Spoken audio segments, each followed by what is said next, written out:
If you think movement in COD Mobile is just sliding and jumping, you're missing about 90% of it. There are 15 movement techniques that separate players who feel impossible to kill from players who die wondering what just happened. 5 of them are non-negotiable. The rest are situational tools that win specific fights. But before any of this works, your HUD needs to support it. You need dedicated fingers for prone, crouch or slide, and jump. That means a minimum 5-finger setup. And if your buttons are cramped or stacked, half of these techniques won't be physically possible to execute. Fix that first. Everything starts here. Sliding is triggered by tapping the crouch button at full sprint speed. You'll know you're at full sprint when your gun lowers to your chest. The distance of your slide is tied to your velocity, so the faster you're moving when you trigger it, the further you go. Why does this matter? Your hitbox shrinks by 40 to 50% during a slide, forcing your opponent to flick downward to track you. And with desync being a constant factor in COD Mobile, sliding is the fastest and most effective way to peak any angle in the game. But there's a limit. Slide too many times in a row and your character gets fatigued. Your slides get shorter, your movement looks sluggish, and you lose the speed advantage entirely. Keep it controlled. Now, the slide by itself is just the foundation. What you do during and after the slide is where movement actually starts. Slide canceling is done by sliding and hitting the ADS button at the same time. When you do a normal slide, your camera tilts and your view narrows. Slide canceling eliminates that. You get a wider view of your surroundings and it's much easier to recenter your aim. This is one of the 5 non-negotiables. There's almost no downside to doing it. The only exception is when you already know an enemy is there, and committing to a full ADS would get you on target faster than the cancel animation. But in most situations, slide cancel is the default. Once you've canceled the slide, you have a choice: repeat the angle or chain into something more aggressive. But before you chain into your next move, let me show you what undoes all of it. You get behind the wall. On your screen,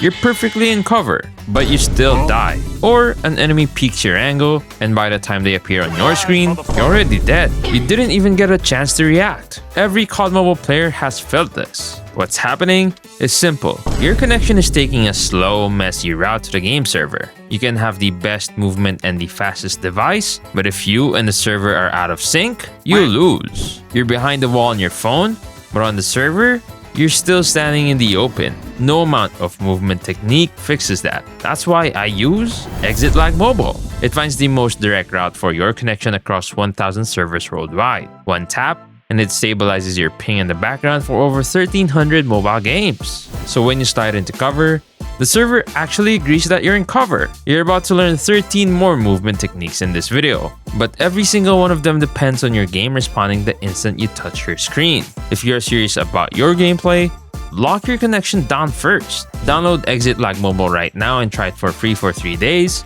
using my link in the description. Use code KITH for over 15% off. Huge thanks to Exit Lag Mobile for sponsoring this segment. Now, back to what we were building.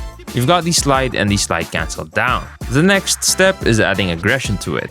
Slide, then jump, but the depth is in the direction. You can strafe or redirect yourself mid-air, which is how pros use this to re-challenge or misdirect opponents. Slide left, jump right. Slide forward, jump sideways. The opponent has to predict where you're going, and if they guess wrong, you're already shooting. This is essential for CQB players running shotguns or SMGs. But if you're doing it at mid-range against someone who's already ADS'd and tracking you, the jump just makes you a predictable target in the air with no ability to change direction. And if you need to stay evasive after the jump, there's one more option. Most players don't realize you can slide immediately after a jump or slide jump. While you're in the air, hold the slide button and the game will auto-execute a slide the moment you land.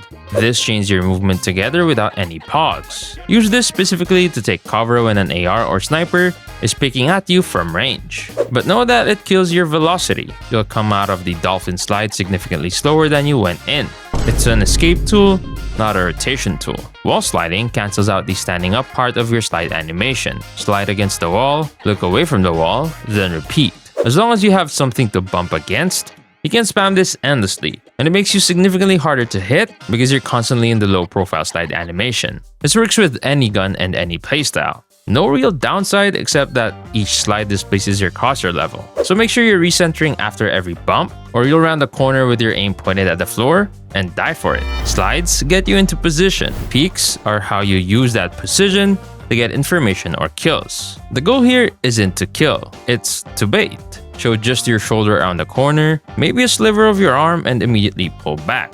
You're trying to force the enemy to shoot, which reveals their precision, their weapon type, and wastes their ammo. If they're running a sniper, you just wasted their shot. Keep your secondary or melee equipped for maximum speed, and cap it at 3 shoulder peaks. After that, a good player will reposition to a wider angle where your body is more exposed, and the bait becomes the trap. If the enemy fires and you know their position, that's when you commit. Slide peek or jump peek to take the fight. Jump peeking is jumping around the corner midair to either gather information or challenge an opponent. It puts your body at a height most players aren't pre-aiming at. The drawback is accuracy. The camera wobble during a jump makes it hard to hit anything consistently. This is mainly a sniper technique. 1 or 2 jump peeks is enough, especially when dueling another sniper. Anything more than that is a death sentence because the opponent knows exactly where and when you're going to appear. Desync makes prone peeking surprisingly effective. Lie flat behind cover, then strafe directly to the corner and peek.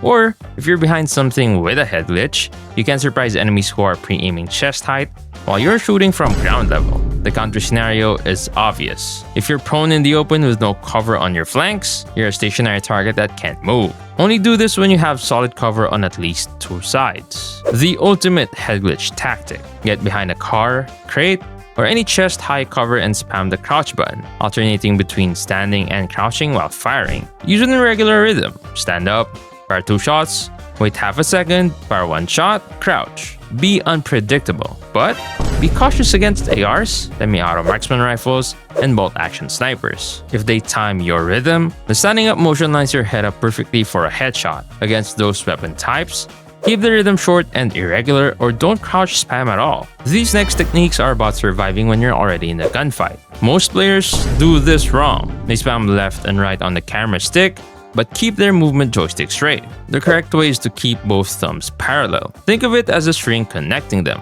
When you point the camera left, your movement stick goes diagonally left too, and vice versa. The key mistake is spamming too fast. If you don't give your character time to actually change direction, you end up running in a straight line that looks jittery, but tracks exactly the same. Slow down the rhythm slightly, and the direction changes become real. Most players pre-aim at chest or head height. When you drop to prone mid-gunfight, their crosshair is suddenly pointed at empty air above you. If they don't react fast enough, you win. For consistency, enable a dedicated prone button in settings. Search for prone and activate it. Holding the crouch button to prone is slower and less reliable. But don't overdo drop shotting in the open. Once you're prone, you're grounded and exposed to every angle. Use it when you're in a one-on-one with cover nearby, not when you're in the middle of a lane. Fun fact, there was a leaked perk 5 years ago called the skillful drop shot perk that would have been required to drop shot. It never made it into the game. Slide, then spam the prone button. You drop to the ground immediately after your slide ends. Perfect for catching enemies off guard when peeking,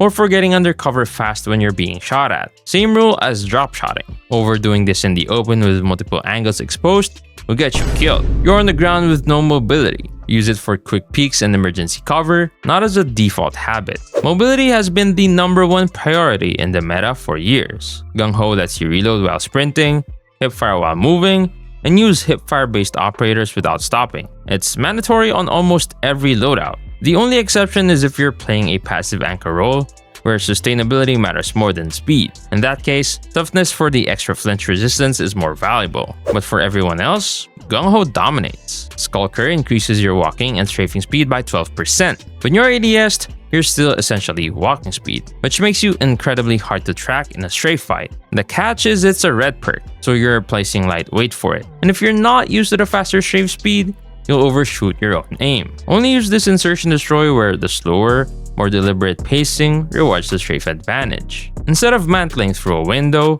or climbing down from height the normal way, jump and hold crouch onto a ledge. The game forces you into an instant slide to the ground. It's faster and smoother than the metal animation. One exception. In Search and Destroy, ledge sliding triggers the sliding sound cue. If an enemy is nearby, you've just given away your precision. In S&D, sometimes the slower and quieter mantle is the better play. Alright, now for a bonus. If you've ever felt like your gun takes too long to start shooting after sprinting, This fixes it. Simply pull your movement joystick backward and the sprint to fire animation cancels instantly. This is especially effective for shotgun users, where that delay between sprinting and firing can be the difference between a one-shot kill and a hit marker. Go to match, bottom left, practice, single player map training, CDM, and pick any map. You get 10 minutes alone to run around and experiment with every technique and the actual map geometry you'll be playing ranked on. The goal is to navigate the entire map without ever looking sluggish. Focus on the 5 non-negotiables first: slide cancel, slide peeking, wall sliding, jump peeking, and slide proning. Once those are muscle memory, layer in the situational techniques. And remember, learning movement isn't just about your own survival. In competitive play, being able to slide in for trades faster, zigzag to close distance and create space for your team, and peak angles efficiently is what separates good players from great ones. There's no benchmark for how good your movement is, but if you master the 5 non-negotiables and build the muscle memory, you'll start dying less and winning more gunfights. That said, make sure with everything you do, you always recenter your aim at chest level, because movement means nothing if you don't get your kills. And if your aim needs the same treatment, we just dropped a full masterclass covering 15 fundamentals that separate the top 1% from everyone else.